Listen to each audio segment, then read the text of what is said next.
आज हम पढ़ेंगे दसम पाठम 10वां पाठ। कृषिकः किसान करमवीरा, किसान की करमवीरता। सूर्य तपतु मेघा वा वर्षन्तु विपुलम जलम। सूर्य चाहे कितना भी तपाए, तपतु तपाए, मेघा बादल, वा या वर्षन्तु बारिश करे, विपुलम अत्यधिक जलम जल की। चाहे सूर्य कितना भी तपाए या बादल कितनी भी अधिक बारिश करे। कृषिकः किसान की पत्नी, कृषिकहु किसान, नित्यम हमेशा, शीतकाले अपि ठंड के मौसम में भी कर्मठौ कार्यशील बने रहते हैं। सूर्य चाहे कितना भी तपाए और बादल कितना भी जल बरसाए, किसान और उसकी पत्नी हमेशा ठंड के मौसम में भी कार्य करते रहते हैं। ग्रीष्मे शरीरम सस्वेदम शीते कंपनमय सदा। ग्रीष्मे गर्मी में भी, शरीरम शरीर से, सस्वेदम पसीने से युक्त, शीते ठंड के मौसम में, कंपयम कांपते हुए, सदा हमेशा, हलेन हल से, च कुदालेन और कुदाल से, तौ वे दोनों, तु क्षेत्राणि कृष्यते क्षेत्रम खेत को, कृष्यतः जोतते रहते हैं।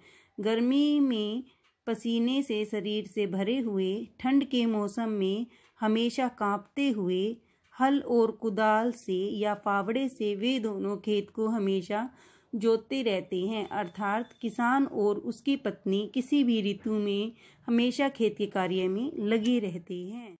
पादयोन पदत्राणे शरीरे वसनानि नो। पादयोन मतलब पैरों में, पदत्राणे जूते नहीं, शरीरे शरीर पर, वसनानि वस्त्र नो नहीं, निर्धनम गरीबी से भरा हुआ, जीवनम जीवन है, किसका जीवन है? किसान का, कष्टम कष्ट से भरा हुआ, सुखम सुख से, दूरे दूर ही, निश्चित रूप से, तिष्ठति होता है।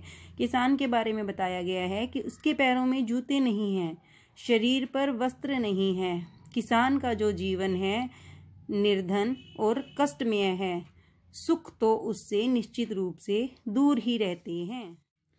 गृहम घर, जीर्णम पुराना, न वर्षासु वृष्टि वार्येतु शमम। किसान का घर कैसा है? जीर्णम पुराना, न वर्षासु न बारिश को, वृष्टि वार्यतम रोकने में सक्षम, मतलब बारिश के पानी को अंदर आने से रोकने में शमम योग्य नहीं है, तथापि फिर भी कर्मवीरत्वम उनकी कर्मवीरता, कृषिकाणाम किसानों की, न नश्यति नष्ट नहीं होती।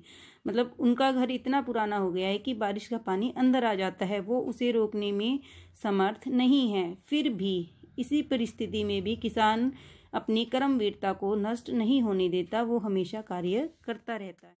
तयो उन दोनों मतलब किसान और उसकी पत्नी, श्रमेण परिश्रम से, क्षेत्राणि खेत, शस्य पूर्णानि सर्वदा हमेशा फसलों से युक्त रहते हैं। धरित्री धरती, सरसा रस से युक्त जाता हो जाती है, या और शुष्का कांटों से भरी हुई, कंटकावृता कांटों से भरी हुई धरती भी। वो कह रहे हैं कि किसान और उसकी पत्नी के परिश्रम से खेत हमेशा फसलों से युक्त रहते हैं, और जो धरती कांटों से युक्त है वो भी रस से भर जाती है। शाकमन्नम मतलब शाक सब्जी, अन्नम अन्न, फलम फल, दुग्धम दूध, दत्वा देकर, सर्वेभ्य सभी को, एव तो वे दोनों किसान और उसकी पत्नी सभी को सब्जी, अन्न, फल, दूध देते हैं। शुद्धा भूख से, तृषा प्यास से, आकुल बेचैन रहते हैं, नित्यम हमेशा, विचित्रौ जन पालकौ ये कितने विचित्र जन को पालने वाले हैं। अर्थात किसान और उसकी पत्नी सभी को सब्जी, अन्न, फल, दूध देकर देते हैं और खुद भूख और प्यास से आकुल रहते हैं। ये कैसे जन के पालनहारे हैं, ये कितनी विचित्र बात है। आज हमने दसम पाठ का हिंदी अनुवाद किया और कल हम इसका अभ्यास करेंगे। Thank you.